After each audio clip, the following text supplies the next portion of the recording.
Oke, standby, kamera ready, sound ready, 3, 2, 1, action.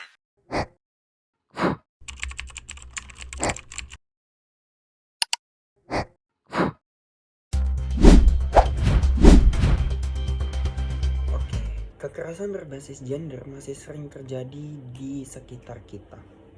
Meski tidak selalu disadari, kekerasan ini muncul ketika seseorang diperlakukan tidak adil, disakiti, atau dikendalikan hanya karena gendernya.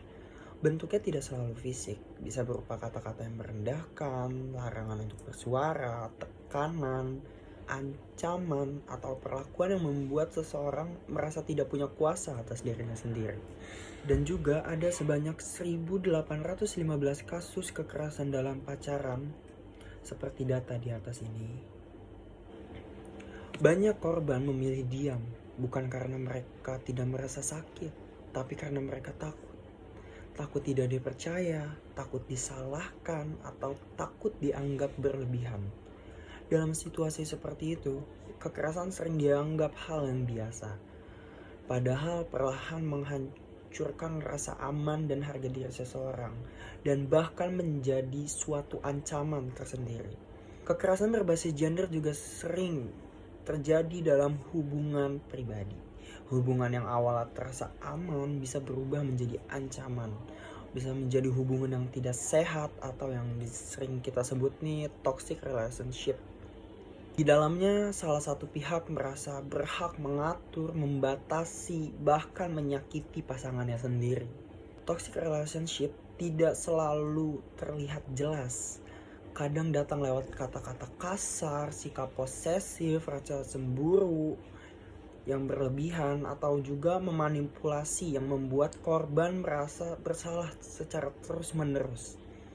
Sedikit demi sedikit, korban mulai kehilangan kepercayaan diri dan mulai menganggap tuh rasa sakit nih sebagai bagian dari cinta gitu.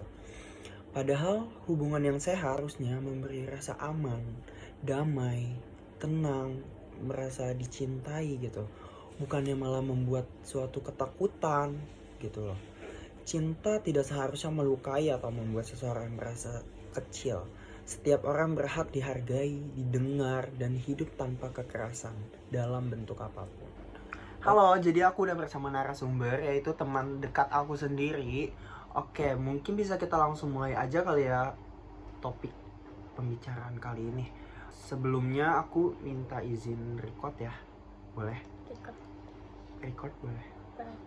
Oke, setuju ya guys sebelumnya. Boleh guys, boleh banget. Oke, jadi kita langsung mulai aja ke topik pembahasan kita kali ya. Mungkin yang pertama itu bisa diceritain gak sih awal mula kamu nih terjebak di toxic relationship tuh kayak gimana? Oke, jadi aku ketemu sama cowok ini tuh di salah satu sosial media.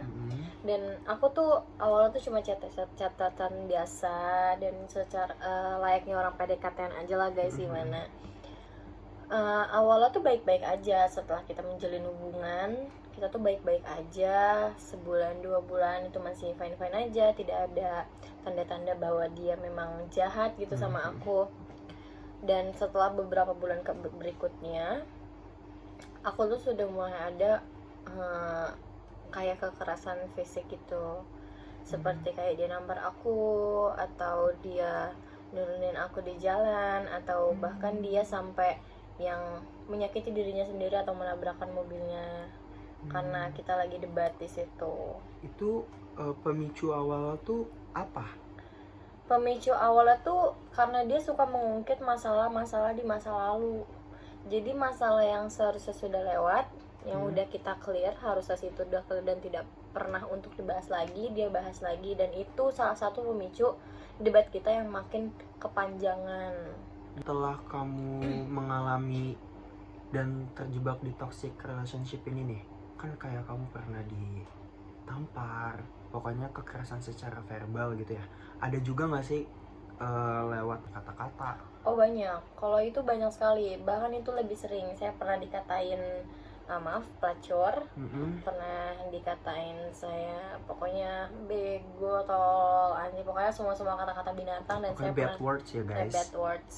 Terus menurut kamu sendiri hubungan yang sehat itu kayak gimana? Menurut aku hubungan yang saat itu yang melihat ke depan, melihat masa depan dari kita. Jadi kayak kita nggak pernah melihat ke masa lalu lagi, kita harus fokus dengan hubungan yang sekarang tuh seperti apa, mau dijalannya seperti apa, dan komunikasi gitu. Menurut kamu nih yang pernah terjebak di toxic relationship, gimana sih caranya pasangan berkomunikasi yang baik ketika ada konflik? Yang baik untuk menyelesaikan konflik dalam hubungan itu dengan dibicarakan dengan baik-baik dan kepala dingin. Kalau misalnya aku sama kamu gitu kan, ada kecemburuan lah di antara teman-teman cowok aku atau gimana, kamu ngomongin aja baik-baik gimana maunya, aku harus apa atau gimana. Jadi tidak ada debat lah. Jadi kita membicarakan solusi gimana biar pasangan aku tuh gak cemburu gitu, dan maunya dia tuh apa, dan sebaliknya pun seperti itu. Berarti komunikasi itu menjadi salah satu hal yang terpenting ya dalam sangat penting, hubungan. Sangat penting. Kalau menurut aku itu sangat penting komunikasi. Karena kalau misalnya sesuatu tidak dikomunikasikan itu akan hancur. Terus dampak hubungan yang telah kamu alami itu nih ke kondisi emosional atau kehidupan sehari-hari kamu ini ada nggak sih? Kalau misalnya untuk kehidupan sehari-hari aku sih udah better, udah nggak ada lagi.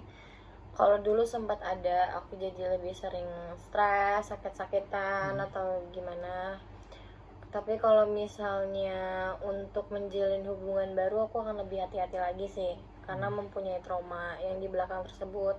Tapi bukan berarti aku akan membawa trauma aku ke hubungan aku yang baru. Cuma aku akan lebih hati-hati lagi buat cari pasangan dan lebih selektif lah dalam mencari pasangan. Jadi aku nggak mengulang hal yang sama dan jatuh di lubang yang sama. Pernah mengalami atau terjebak di toxic relationship itu kan biasanya kan rata-rata tuh ada yang kayak dikontrol, dikekang gitu sama pasangan. Nah, kamu sendiri ini pernah nggak sih mengalami hal tersebut gitu, kayak selalu dikontrol, selalu dipantau 24/7 gitu? Pernah nggak sih? Oh, itu ada di fase itu? Memang seperti itu, Kak. Jadi aku tuh dipantau lewat video call, karena kan jarak rumah kita kan lumayan jauh ya. Jadi aku dipantau lewat video call. Aku harus video call 24/7 dan harus share screen WhatsApp gitu, Kak. Paham gak sih? Yang share screen WhatsApp setiap hari? Literally setiap hari, Kak. Itu setiap hari aku harus share screen WhatsApp aku sambil aku video call, dan aku harus kasih tahu aktivitas aku tuh ngapain aja. Aku nggak boleh berkomunikasi sama laki-laki, even itu atasan aku. Dan aku kalau berkomunikasi dengan atasan aku harus mencantumkan dialog yang detail, apa yang aku percakapi dengan atasan aku tersebut. Dan aku juga sempat nggak gabung sama teman-teman aku sih, Kak. Jadi aku benar-benar selama 9 bulan itu aku full sama dia. Aku nggak ada ketemu sama teman-teman aku. Tapi ketika pertama kali dia suruh kamu kayak video call setiap jam gitu, maksudnya kan kayak 24/7 ya, itu perasaan kamu gimana tuh awalnya? Kayak masih fine-fine aja kah? Atau jadi kayak tuh gimana gitu? Dia tuh awal tuh pelan-pelan, Kak. Jadi kayak pelan-pelan. Jadi tuh saya tuh tidak membaca, tidak menyadari gitu. Iya, tidak menyadari kalau misalnya saya tuh lagi di posesifin. Saya ini lagi di overprotect, saya tuh nggak tahu gitu kan. Jadi dia tuh bertahap gitu, mainnya tuh halus gitu, sampai saya tuh akhirnya tuh sadar kalau sebenarnya itu nggak baik. Oke. Terus ketika kamu terjebak dalam toxic relationship pada saat itu, kamu tuh cerita nggak ke kayak ke teman-teman dekat kamu, ke keluarga kamu, kalau misalnya kamu nih, aduh, gue lagi terjebak di toxic relationship nih, gue harus kayak gimana nih gitu? Sebenarnya kalau misalnya cerita pasti saya cerita ke teman-teman dekat saya. Cuman saya di sana masih denial. Laki-laki ini akan berubah menjadi lebih baik lagi, tidak akan seperti ini. Mungkin dia kayak gini karena dia sayang sama saya, padahal sebenarnya dia tuh lagi memanipulasi saya. Ketika kamu mengalami kekerasan, ada nggak sih yang kayak misalnya sampai benar-benar parah gitu, sampai muka kamu bonyok atau bagian fisik kamu tuh yang benar-benar sampai kayak luka lebam biru gitu? Oh, pernah kah sampai berdarah sih di area tangan karena dia mencoba untuk memukul saya, tapi saya tepis. Dan kepala saya di sini pernah benjol ya Pak. Saya pernah didorong ke dashboard mobil. Oh mantap. Di sini pernah benjol di sini ke dashboard mobil gitu kan, jadi saya gitu. Terus pokoknya pernah berantem kita sampai bener-bener pukul-pukulan pakai sepatu heels yang ujung runcing. Dia mukul kamu pakai heels? Ya. Gila sih guys, super apa ya kalau bisa dibilang nih, lebih tidak bisa berword gitu. Kamu nih mulai menyadari dia toksik nih kapan gitu? Ketika dia mempermasalahkan hal yang tidak harusnya dipermasalahkan di hubungan kita. Belum saya sama dia, saya kan banyak berkomunikasi dengan laki-laki ya. Dan itu sebenarnya bukan urusan dia lagi. Itu berkomunikasi sama dengan laki-lakinya ini konteksnya ini masalah kerjaan? Ya sebenarnya konteks kalau seperti lagi PDKT, tapi itu jauh sebelum dengan dia. Jadi dia mempermasalahkan hal itu, dia membaca chat-chat lama saya, terus dia mempermasalahkan hal itu. Akhirnya terjadilah di situ kita cekcok. Dia menanyakan kenapa kamu nggak kayak gini ke aku sih dulu, gini-gini atau segala macam. Terus saya bingung meresponnya itu seperti apa. Terus saya mikir kok dia mempermasalahkan hal yang udah lalu ya, yang notabene itu jelas jauh sebelum sama dia dan tidak harus dipermasalahkan. Tapi kenapa dipermasalahkan? Disitu saya mikir, ya akhirnya saya tahu kok saya tuh lagi ada di toxic relationship. Orang tua kamu sendiri nih tahu nggak sih kamu tuh pernah terjebak di dalam toxic relationship? Sejujurnya dari awal tuh sebenarnya orang tua saya tuh nggak tahu, keluarga saya tuh nggak tahu. Tapi pada saat puncaknya ini, di saat saya memang mau pergi sama dia, yang waktu kakak tahu nggak sih waktu hujan banjir lebat itu tahun-tahun ini, saya tuh sempat cekcok sama dia perihal saya tuh mau keluar tapi saya tuh tidak mempunyai uang ya untuk keluar, tapi dia memaksakan. Dan dia memaksakan untuk datang jauh-jauh ke sini karena yang tadi saya bilang jarak rumah saya dan dia tuh lumayan jauh. Dia datang, di situ saya diam aja, saya cuma menghembuskan nafas kayak. Dia marah, saya debat sama dia, saya minta pulang, tapi dia malah nurunin saya di samping hotel. Ada, jadi dekat rumah saya itu ada hotel gitu kan.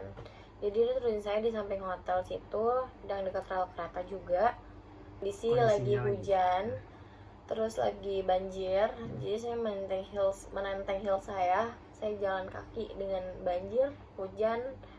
Pada saat itu ada satpam yang ngasih tahu ke keluarga saya kalau misalnya saya tuh pulang jalan kaki, padahal saya berangkat dijemput oleh beliau.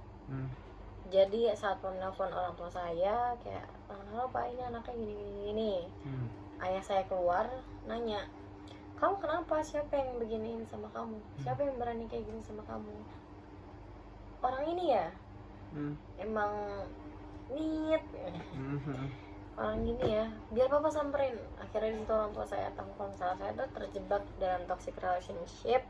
Dan mereka tahu kalau tangan saya berdarah, tangan saya ada yang lebam di sekitaran sini lebam, di sini juga ada.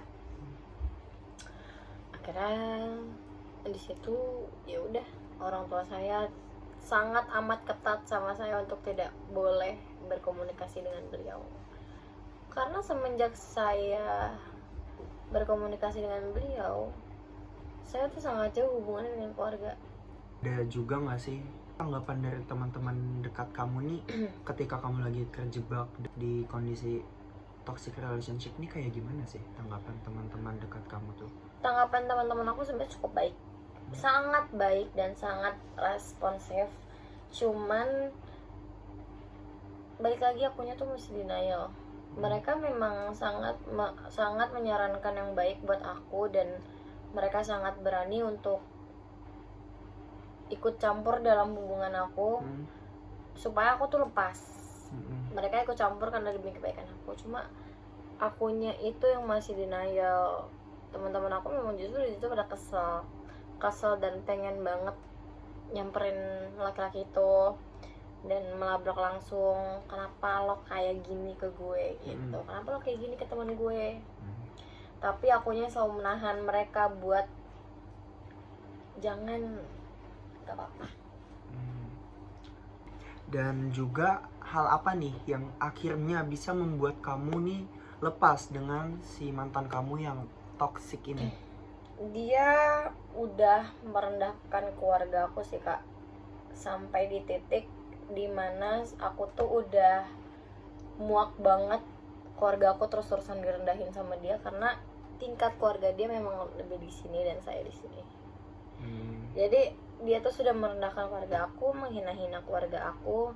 Puncaknya di situ sih kak, udah bener-bener kayaknya emang harus gue udahin iya. Gitu. Karena kalau misal sudah menyangkut keluarga saya tidak bisa. Terus perasaan kamu nih setelah keluar dari toxic relationship ini nih apa sih? Lega banget kak. Dulu saya mikirnya tuh saat saya mau lepas dari dia tuh saya nggak akan bisa hidup tanpa dia. Saya gimana nanti? Saya udah nggak punya siapa-siapa. Saya cuma punya dia. Teman saya sudah tidak ada.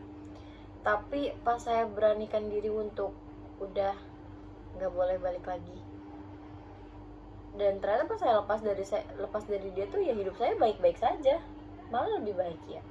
Teman-teman saya balik ke saya, merangkul saya lagi, karena yang saya bilang teman saya tuh sangat-sangat baik sekali, baik banget. Jadi ya teman saya merangkul di saat saya sudah tidak ada hubungan sama laki-laki itu lagi. Jadi hidup saya sekarang lebih bahagia, alhamdulillah, dan lebih lancar segala urusannya.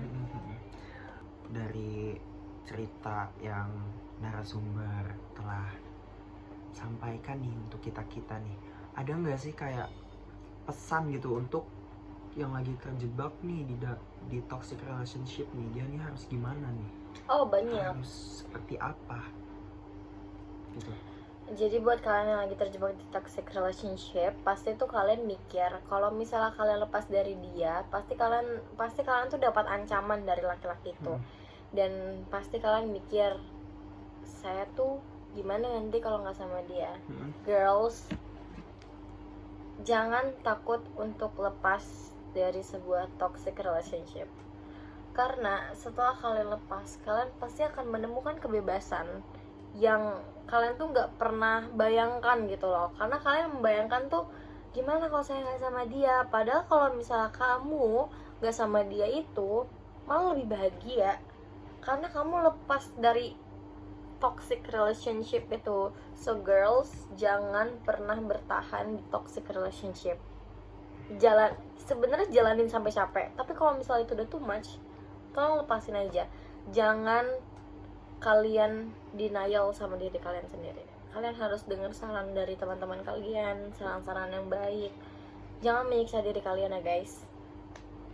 Oke, terima kasih banget nih Kakak Bunga telah bersedia menjadi narasumber untuk diwawancara. Ya sama-sama. Terima kasih juga ya sudah mau mewawancarai saya dan memilih saya menjadi narasumber. Oke, see you. Bye. Oke, sebagai penutup untuk kalian nih yang lagi terjebak di toxic relationship ini nih, jika hubungan yang kalian lagi jalani lebih sering membuat takut, lelah, atau merasa tidak berharga, kalian harus tahu itu bukan cinta yang sehat. Kamu tidak berlebihan kok. Kamu tidak salah dan perasaanmu itu valid. Untuk siapapun yang selama ini memilih diam, kamu tidak sendirian. Berani berbicara dan mencari bantuan bukan tanda kelemahan, melainkan bentuk keberanian untuk menjaga diri sendiri. Mari kita semua berhenti menormalisasi kekerasan dan hubungan yang menyakiti, karena setiap orang berhak didengar, dihargai, dan dicintai tanpa rasa takut. Hubungan yang sehat selalu memberi rasa aman, bukan ancaman dan luka. Terima kasih untuk teman-teman yang telah mendengarkan video ini dari awal sampai akhir. See you next time.